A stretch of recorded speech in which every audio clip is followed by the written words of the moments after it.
Texte cosmogonique, euh, pff, texte cosmogonique d'inspiration menphite. Memphis, qui fut la capitale des rois de l'Ancien Empire et resta de tout temps le principal centre urbain du pays, est morte et dort ensevelie sous la palmeraie de Brédécheïne.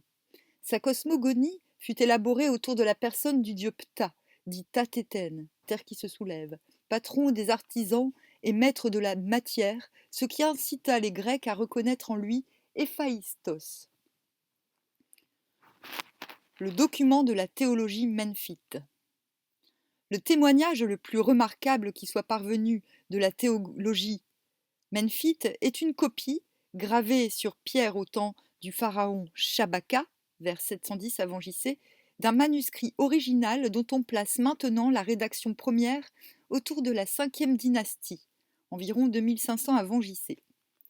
Le texte, très dégradé par l'appétit des vers qui avaient consommé une part du document initial, puis par les malheurs que la pierre de Shabaka transformée en meuble eut à subir de cet usage domestique, a été bien difficile à établir, on s'en doutera aisément. Mais si les avis diffèrent sur certains points d'interprétation, le sens général du texte est unanimement reconnu. Dieu intellectuel, créant par l'action combinée de son cœur, son esprit et sa volonté, et de sa langue, son verbe efficace, Ptah possède une personnalité nettement originale. On verra en lisant les autres textes menphites que l'influence des autres cosmogonies s'est fait sentir avec les siècles et qu'il ne subsiste rien d'aussi dépouillé que la deuxième partie du document de théologie menphite, un des rares écrits égyptiens analysant de façon méthodique, non sans de remarquables raffinements en matière de psychologie expérimentale, la jeunesse de l'univers créé. Cette partie cosmogonique du document débute par un passage fort abîmé où sont énumérés les dieux qui sont venus à l'existence en Ptah, au nombre de 8. Cette ogdoade memphite, qui n'est autre en fait qu'une énumération des hypostases du démiurge, comprend Ptah, qui est sur le grand trône, c'est-à-dire le grand Ptah, Noun et son doublé féminin, Nonet, puis Ptah, dit l'ancien, littéralement le grand, qui est Atum, enfin 4 autres formes divines dont les noms sont perdus. Alors commence l'analyse proprement dite de la création.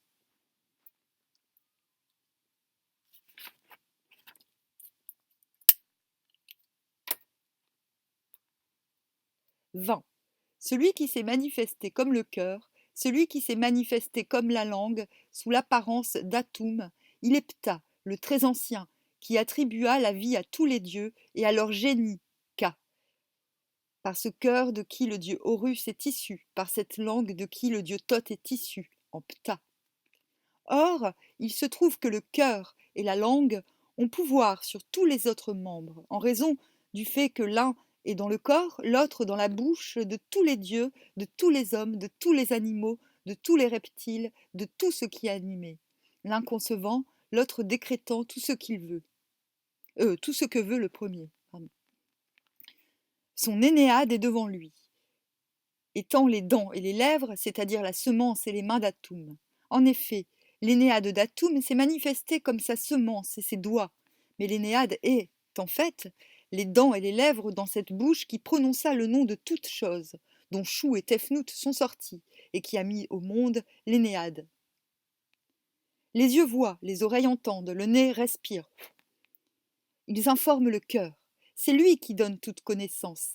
C'est la langue qui répète ce que le cœur a pensé. Ainsi, tous les dieux furent-ils mis au monde, et l'Énéade fut-elle complétée. Et toute parole du Dieu s'est manifestée selon ce que le cœur concevait et ce que la langue ordonnait. Ainsi sont créés les génies animateurs, Kaou, et sont déterminés les fées animatrices. Les fées F-E-E-S. Kaou. Kemsout, qui suscitent tout aliment et toute nourriture conformément à cette parole. Quant à celui qui fait ce qu'on aime, la vie lui est assurément donnée, s'il est pacifique. Mais celui qui fait ce qu'on déteste, la mort lui est donnée, puisqu'il est un perturbateur. Ainsi ont été créés Tout travaux et tout art, l'activité des mains, la marche des jambes, le fonctionnement de tout membre, selon l'ordre qu'a conçu le cœur et qui s'est exprimé par la langue et qui est exécuté en toutes choses. Or donc on dénomme Ptah, l'auteur de tout, qui a fait exister les dieux. Car c'est lui, la terre qui se soulève, c'est lui, qui a mis les dieux au monde, dont toute chose est issue, nourriture et aliment, offrande divine, toute chose bonne. Ainsi l'on trouve et l'on reconnaît que sa puissance est plus grande que celle des autres dieux. Ainsi Ptah fut-il satisfait après qu'il eut fait toute chose, après qu'il eut fait toute chose, toute parole de Dieu. Il a mis au monde les dieux, il a fait les villes, il a aménagé leurs offrandes, il a aménagé leurs sanctuaires, il a formé leur corps visible, selon leurs souhaits. Ainsi les dieux entrèrent-ils dans leur corps visible, en toutes sortes de plantes, toutes sortes de pierres, toutes sortes d'argiles, en toutes choses qui poussent sur son relief et par lesquelles ils peuvent se manifester. Ainsi, tous les dieux se joignent-ils à lui, ainsi que leur cas, étant satisfaits et réunis dans le Seigneur des deux pays. Oh, je kiffe. Une salutation à Ptah Démiurge, Nouvel Empire.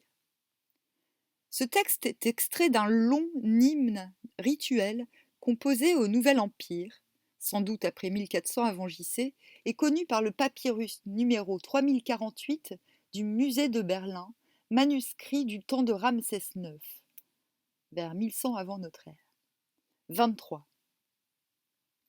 Salut à toi, en présence de ton collège de dieux primordiaux, que tu as fait après t'être manifesté comme Dieu, ô corps qui a modelé son propre corps, quand le ciel n'était pas, quand la terre n'était pas, quand le flot en crue ne montait pas encore. Tu as noué la terre, tu as rassemblé ta chair, tu as fait le compte de tes membres, et tu t'es trouvé être l'unique qui a créé son lieu de séjour, Dieu qui a formé les deux terres. Tu n'as pas de père qui t'ait engendré quand tu te manifestes. Tu n'as pas de mère qui t'ait enfanté, toi qui es ton propre Knoum. Le pourvu qui est sorti, tout pourvu. Tu t'es dressé sur la terre au temps de sa somnolence. Tu es en ta forme de terre qui se soulève, en ta manifestation d'assembler les deux terres.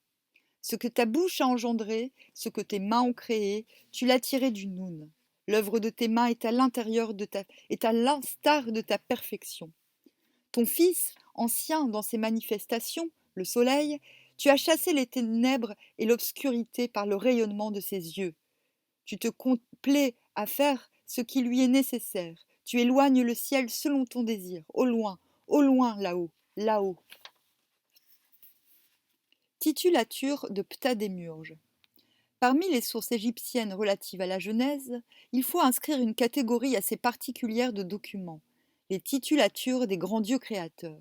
Ces séries, plus ou moins longues, d'épithètes et de phrases qualitatives, placées à la suite des noms de ces dieux, principalement dans les légendes d'explications qui accompagnent leurs images, ont l'intérêt de nous donner, sous une forme abrégée et synthétique, la notion que les Égyptiens se faisaient de leurs différents démiurges. À titre d'exemple, nous citerons 3 titulaires de Ptah, tirés du temple d'Edfou, 3e 1er siècle avant JC. 24a. Ptah, qui sortit du Noun, avant que le ciel et la terre soient sortis du Noun. B. Ptah, qui donna l'existence au commencement, étant seul, sans nul autre que lui, né de lui-même, qui façonna au commencement, sans père ni mère, qui ait créé son corps, seul et unique, qui fit les dieux et créa, mais sans avoir lui-même été créé. C. Ptah Tatenen, père des dieux, qui porta en lui, construisit et engendra les dieux, père à la fois des hommes et des femmes.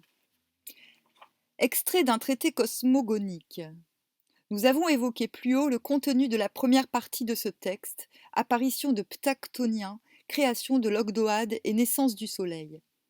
La seconde partie, moins exubérante, plus humaine, raconte la création des choses nécessaires à notre espèce par le démiurge qui, ayant été Noun initialement, est la cause de la crue et qui, comme Ptah-Tatenen, est la terre. Les Égyptiens représentaient le génie de l'inondation, Hapi, et tout autre génie personnifiant les forces fécondes de la nature sous l'aspect d'un homme plantureux doté des seins d'une femme. Oh, c'est l'hermaphrodite dans l'androgyne si cher à Héliogabale. Et comme, du moins aux basses époques, ils admirent que la terre brute était mâle, mais qu'elle était un principe femelle lorsqu'elle se couvrait de végétation, le savant rédacteur de cette cosmogonie a décrypta comme étant hermaphrodite, mâle comme l'eau et femelle comme le sol arable. Alors, hop. 25. C'est lui, le Père des dieux, et aussi la mère, et son surnom, c'est la femme. C'est lui, la matrice, dans laquelle se déverse la semence de tout ce qui est sorti du Noun. C'est le grand Hapi, Père des dieux. C'est Noun, c'est donc la figure de Hapi, dont une moitié est d'homme et l'autre moitié de femme. C'est l'eau qui est l'homme. C'est la butte émergée qui est la femme. C'est donc lui, le père et la mère. C'est marrant, ils inversent dans d'autres, on va dire, dans d'autres cultures, c'est complètement l'inverse. Il fit sortir le blé amidonnier de la femme, hors des flots qui montèrent du Noun, pour les humains, afin de les maintenir en vie. Il fit venir les eaux sur les champs, il fit pousser l'orge et le blé amidonnier pendant 2 jours, et il en donna aux dieux. Ainsi le pain fut créé, dont dépend la vie dans les 2 terres. Il leur donna aux humains le travail, dont ils vivront ainsi.